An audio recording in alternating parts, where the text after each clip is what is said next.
It's not every day that you buy a craft beer from the likes of Home and Bargains, but not only one beer, but actually two beers we have from Home and Bargains. We have a New Zealand IPA, a funky looking artwork there, and we also have a hoppy pale ale. But what are these going to be like? Keep on watching to find out.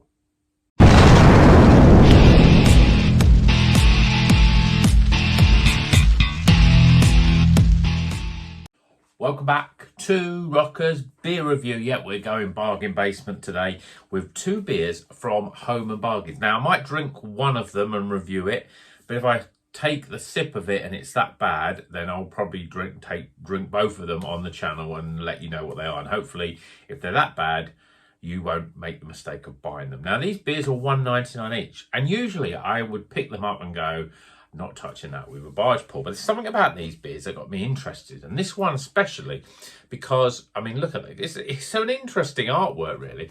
This is called Chur Bro. It's a New Zealand IPA. The brewery is called Off Axis Brew Co. Never heard of them before. 6.2%, so it's the right sort of level for an IPA.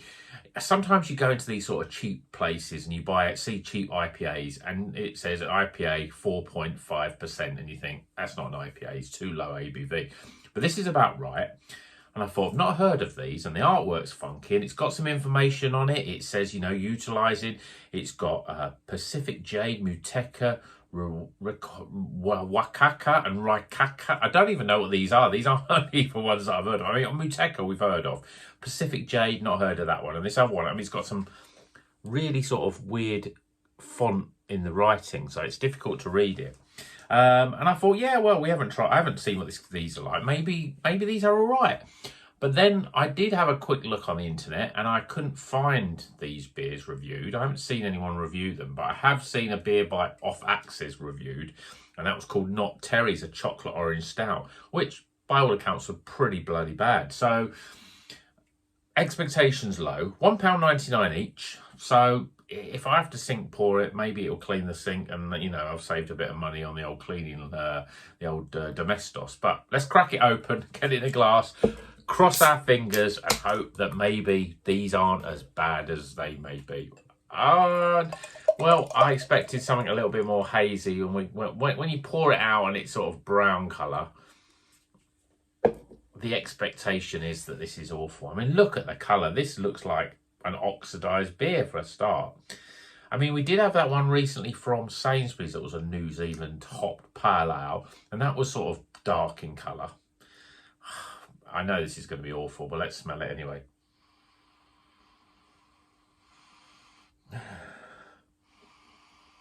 Yeah, it's got a sweet, chemically sort of smell.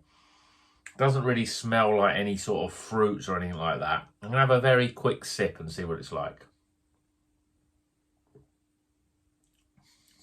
Oh, well, that's awful. I mean, it tastes to me oxidised because it tastes like wet cardboard. It is really bad.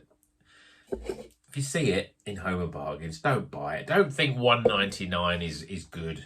Spend twice as. I mean, I spent £4 for two beers, and if someone's going to be just as bad, then I could have bought a really decent beer for £4. This is awful. It looks awful.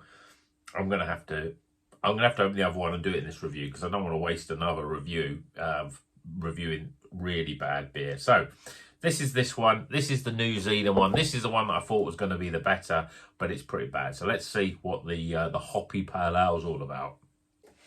So beer number 2 from Home and Bargains. I know it's going to be terrible. Again, this one, the artwork's quite good. It's quite creative. It jumps out. This is called Hop the Light Fantastic. It's called a hoppy pale ale. This one's 4.7%. About the right sort of level for a pale ale. This one says it will transport you to the Pale Mountain Valleys. Yeah, okay, whatever. But anyway, the hops are Talus, Eldorado and Citra. We've heard of all three of them. Maybe this one's going to be good. Let's crack it open, get it in the glass. I just don't want it to be that colour, that sort of brown colour. Please don't be brown. Okay, it's a bit lighter. It's a bit more lager colour. It's not very hazy. it's sort of, so we've got a beer in a glass, we've got a finger of head. It's reasonably compacted. We've got a slight haze. I would say that's not much of a haze. It looks like a little bit more of a full-bodied lager, really. Okay, let's see what it smells like. Got some weird smells in some of these beers. Again, there's this sweetness, there's a chemically sort of smell. You know, you makes me think, and it reminds me a little bit of some of those really rubbish beers that are always made up of like a concentrate. Doesn't smell real at all. But I'm going to go in. Cheers, everyone. Good luck. Well, good luck to me.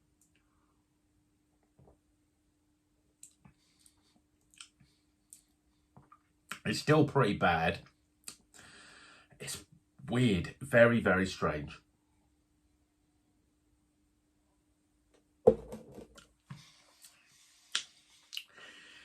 It's quite soft in the carbonation. It's light. I can't put my fingers on the flavours though.